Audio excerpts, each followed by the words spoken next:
वहाँ पे जाओ आगे कटरा नील में, उसको भी वक्फ बोर्ड की संपत्ति घोषित कर दिया है। आगे जाओ चोर बाजार, आज तक मैंने बोर्ड नहीं देखा, वहाँ पे वक्फ बोर्ड का बोर्ड लग चुका है। और एक का मैं कोर्ट की सुनवाई सुनना था, हाँ इलाहाबाद हाई कोर्ट का। अब छोड़ो अंबानी का घर पे भी दावा ठोक दिया। इलाहाबाद हाई कोर्ट को सुप्रीम कोर्ट में जाना पड़ेगा। भैया हमें बचाओ, ये तो कह रहा है वक्फ बोर्ड हमारी जमीन है, हम कहाँ पे वकालत करेंगे, हम कहाँ पर बैठेंगे, हम कहाँ पर न्याय देंगे। ओबीसी के मुंह से एक चीज निकली, तो जब वो गलत में साथ नहीं दे रहे तो सही में तो भूल जाओ। वो वक्फ बोर्ड के लिए क्यों आवाज उठाएंगे? वक्फ बोर्ड चाहे गलत कर रहा हो। ऐसा बोर्ड जो इतना पैसा लेकर के बैठा है, इतनी जमीनें लेकर के बैठा है, कभी ओबीसी साहब ने उससे ये पूछा इसका यूज क्या है? कितने मुसलमानों को वक्फ बोर्ड ने अपनी जमीन के ऊपर मकान बना करके दिए, कितनों के सिर पे छत दी बताइए, कितने देश में उन्होंने अस्पताल बनाए, कितने विश्वविद्यालय बनाए, कितने चिकित्सालय बनाए, कितने स्कूल बनाए, एक का उदाहरण दे दीजिए। आप सभी का एक बार फिर से बहुत स्वागत है TNN वर्ल्ड में, और आपके साथ मैं हूं दीपक शर्मा। वक्फ बोर्ड देश का जो अल्पसंख्यक मुसलमान हैं उनके अधिकारों का बोर्ड। देखिए, अल्पसंख्यक तो ये हैं, लेकिन 15 से 20%, लेकिन वक्फ बोर्ड की मैं बात करूं तो तीसरा सबसे बड़ा मालिकाना अधिकार रखने वाला है। ये तीसरी सबसे बड़ी संपत्ति जो है वक्फ बोर्ड के अंदर आती है। अब केंद्र सरकार जो है इसमें संशोधन करने की बात कर रही है, लेकिन देश के विपक्षी नेताओं के साथ साथ मुस्लिम धर्मगुरुओं को जो है ये बर्दाश्त नहीं हो रहा है कि आखिर इसमें बदलाव क्यों किए जा रहे हैं। इसी को लेकर मैं लोगों के बीच हूं कि लोगों को कितना समझ में आ रहा है ये चीज़। क्या नाम है सर आपका? राहुल मेहता। देखिए, वक्फ बोर्ड में जो संशोधन की बात चल रही है वो काफ़ी समय से चल रही है, लेकिन कल जैसे जुम्मा था, लखनऊ में एक मस्जिद में QR कोड जारी किया गया है और लोगों से अपील की गई है कि इसका विरोध करिए। अब एक बात बताइए, विरोध करें, संशोधन ना हो, क्यों ना हो, पहले तो ये बताओ। इस हिसाब से तो आज तीसरे नंबर पे, पहले नंबर पे आते हुए कितना समय लगेगा उसके पास, आप बताइए। और आप इस मुद्दे से अगर हट भी जाइए, हम कहते हैं भारत के अंदर जो मुस्लिम है, जो वक्फ बोर्ड है, जिसके पास जमीनें सबसे ज़्यादा है, वो मुस्लिमों के लिए क्या कर रही है? बाकी समाज को आप छोड़ दीजिए। अभी अकबर नगर के अंदर मकान तोड़े गए, उसमें हिंदुओं का भी टूटे, मुसलमानों के भी टूटे। हिंदुओं को छोड़ दीजिए, कितने मुसलमानों को वक्फ बोर्ड ने अपनी जमीन के ऊपर मकान बना करके दिए, कितनों के सिर पे छत दी बताइए, कितने देश में उन्होंने अस्पताल बनाए, कितने विश्वविद्यालय बनाए, कितने चिकित्सालय बनाए, कितने स्कूल बनाए, एक का उदाहरण दे दीजिए। जब उसका योगदान नहीं है और आए दिन कहीं भी जा करके वो ये इवन मानो हम चांदनी चौक यहाँ खड़े हैं, यहाँ भी उंगली रख देगी तो ये जमीन इसकी है, इसके लिए लड़ेगा कौन जा करके? आप एक बात है, इलाहाबाद हाई कोर्ट, उधर जाकर के वक्फ बोर्ड ने दावा ठोक दिया। इलाहाबाद हाई कोर्ट को सुप्रीम कोर्ट में जाना पड़ेगा। भैया हमें बचाओ, ये तो कह रहा है वक्फ बोर्ड हमारी जमीन है, हम कहाँ पे वकालत करेंगे, हम कहाँ पर बैठेंगे, हम कहाँ पर न्याय देंगे। हमारे देश के अंदर हाई कोर्ट सुरक्षित नहीं है इलाहाबाद का, तो जनता कहाँ सुरक्षित होगी? जो मुस्लिम ठेकेदार बनते हैं, मुस्लिमों के हितैषी बनते हैं, इनको कहाँ कमी नजर आ रही है कि अगर संशोधन हो जाएगा तो इस्लाम खतरे में आ जाएगा? आप एक काम करिए, एक मुसलमान, चाहे उनको पता है ये दागी है, जैसे फॉर एग्जांपल 12 साल की बच्ची से रेप किया अयोध्या के अंदर, कन्नौज में जिसने रेप किया उसका DNA टेस्ट भी आ गया, साबित हो गया इसी ने बलात्कार किया था। उसके बाद भी अलग समुदाय के लोग उसको बचाने के लिए खड़े हुए हैं। क्यों खड़े हैं भैया? गलत का तो गलत में साथ तो मत दो उसका, कम से कम। ओबीसी के मुंह से एक चीज निकली, तो जब वो गलत में साथ नहीं दे रहे तो सही में तो भूल जाओ। वो वक्फ बोर्ड के लिए क्यों आवाज उठाएंगे? वक्फ बोर्ड चाहे गलत कर रहा हो, चाहे वो भारत की प्रत्येक भूमि को कब्जा कर ले, चाहे वो कल को 10 जनपद पे जाके भी हाथ रख देगा ना ये कोठी मेरी है, तो वो उस पर भी विरोध नहीं करेंगे। वो कहेंगे राहुल गांधी सोनिया गांधी की जा रही है ना, हमारा थोड़ा ना जा रहा है, सरकारी कोठी जा रही है ना, हमारा थोड़ा ना जा रहा है, वो उसमें भी विरोध नहीं करेंगे। ओवैसी साहब जो संसद में खड़े होकर कह रहे हैं ये बात कि ये तो देश को तोड़ने का बिल है, तोड़ने का बिल है, तो ये बलात्कारियों पे क्यों नहीं बोलते? और कौन सा देश इससे टूट जाएगा? एक ऐसा बोर्ड जो इतना पैसा लेकर के बैठा है, इतनी जमीनें लेकर के बैठा है, कभी ओबीसी साहब ने उससे ये पूछा इसका यूज क्या है? वो मुसलमानों के मसीहा बनते हैं, इतने बड़े नेता बनते हैं, किसी मुसलमान को छत मुहैया कराई है आज तक? वक्फ बोर्ड के साथ मीटिंग करके बोला है कि भैया योगी बाबा ने तो इलीगल जमीन के ऊपर बुलडोजर चला दिया, कई मुसलमान भाई बहन सड़कों के ऊपर आ गए, इनको आवास बना करके देने का काम करो। जहां पैसा कम पड़े, राजा महाराजाओं के घर से मैं हूं इतने टाइम से एक नेता भी हूं, पैसा मेरे से भी ले लेना थोड़ा, किसी के लिए दिया? आप बताइए, किसी के लिए नहीं दिया होगा। और उसके लिए अगर कहते हैं देश हित के लिए कोई भी कानून, कोई भी योजना अगर मोदी सरकार लाती है तो इन्होंने तय कर रखा है वो विरोध करना ही करना है।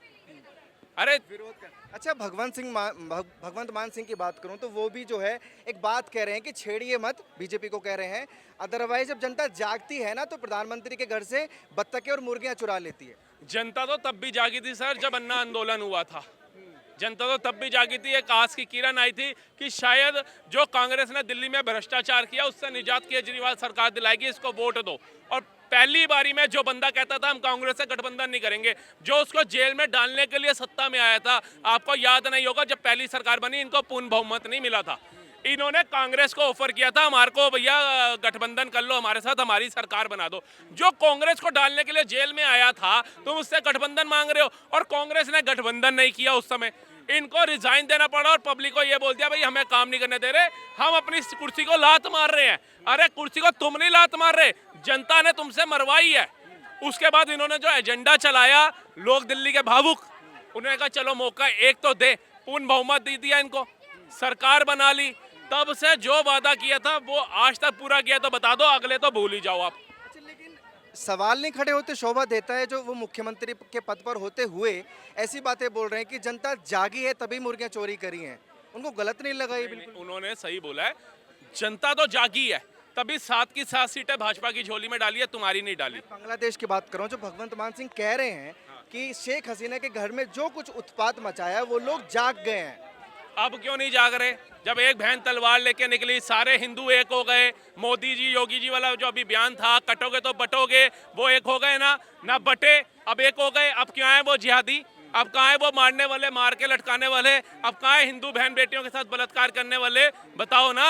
सोशल मीडिया खत्म हो गया, नेट रिचार्ज खत्म हो गया, क्या खत्म हो गया वहाँ पे बताएंगे? ये भगवंत मान जी आप पंजाब को ही संभाल लो सर, पंजाब में आप सरकार बना जाओ तो बहुत बड़ी बात होगी आपके लिए, आप अपनी कुर्सी बचाओ। ये ममता बनर्जी और बांग्लादेश पे टिप्पणी मत करो, बांग्लादेश के अंदर जो हालात अब हो गए ना, प्रधानमंत्री मोदी ने तो फिर भी लिखा शुभकामनाएं और साथ में हिंदुओं पे हो रही हिंसा के ऊपर ध्यान देना।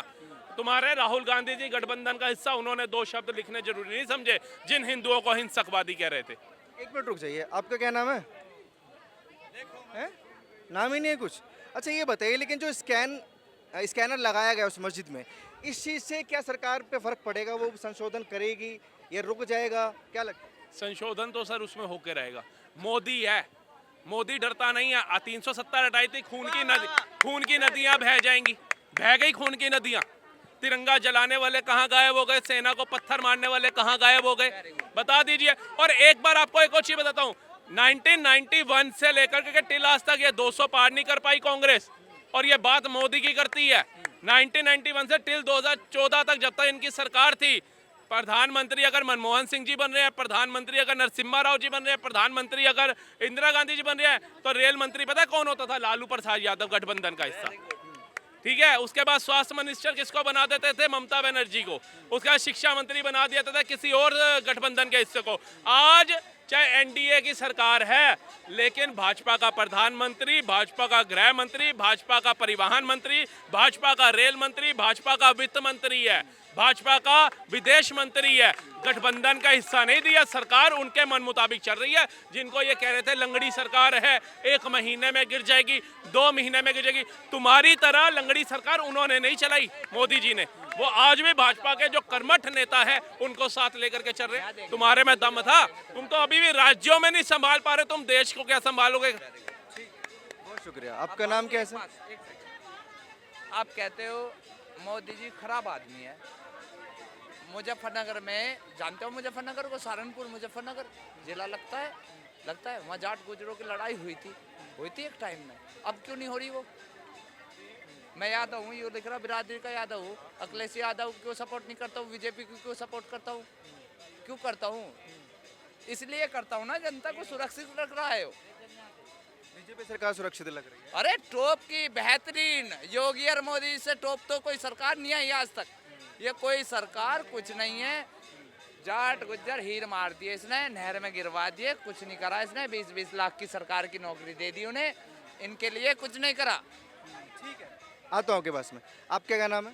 हिमांशु शर्मा नाम है। ये जो वक्फ बोर्ड में संशोधन की बात चल रही है और मुस्लिम लोग जो है इसको स्वीकार नहीं कर पा रहे हैं कि संशोधन होना चाहिए, ये कदम कैसा है सरकार? देखिए, सरकार का जो कदम है ना संशोधन का, वही जैसे भाई ने बात बोली थी, राहुल भाई ने, होके रहेगा, इसमें तो कोई दो राय नहीं है। अब रही बात अगर मुस्लिम है वो किसी चीज़, जरूरत है, बिल्कुल ज़रूरत है सर, क्यों ज़रूरत नहीं है?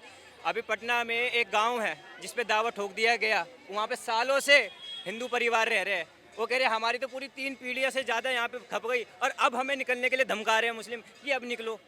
अब ज़्यादा दूर क्यों जा रहे हो, वहाँ पे जाओ आगे कटरा नील में, उसको भी वक्फ बोर्ड की संपत्ति घोषित कर दिया है। आगे जाओ चोर बाजार, आज तक मैंने बोर्ड नहीं देखा, वहाँ पे वक्फ बोर्ड का बोर्ड लग चुका है।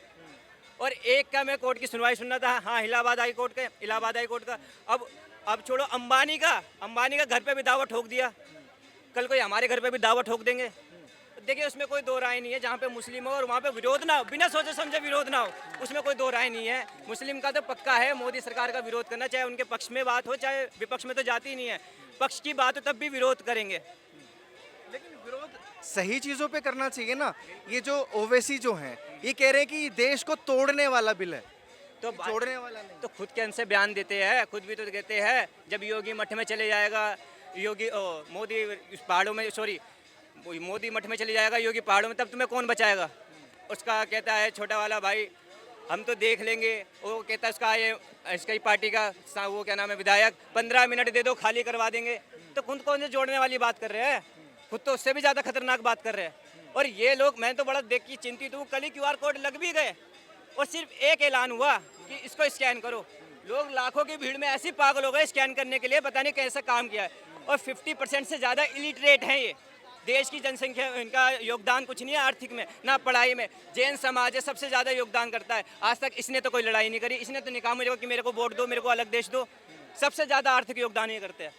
सबसे ज़्यादा अर्थ योगदान करते हैं।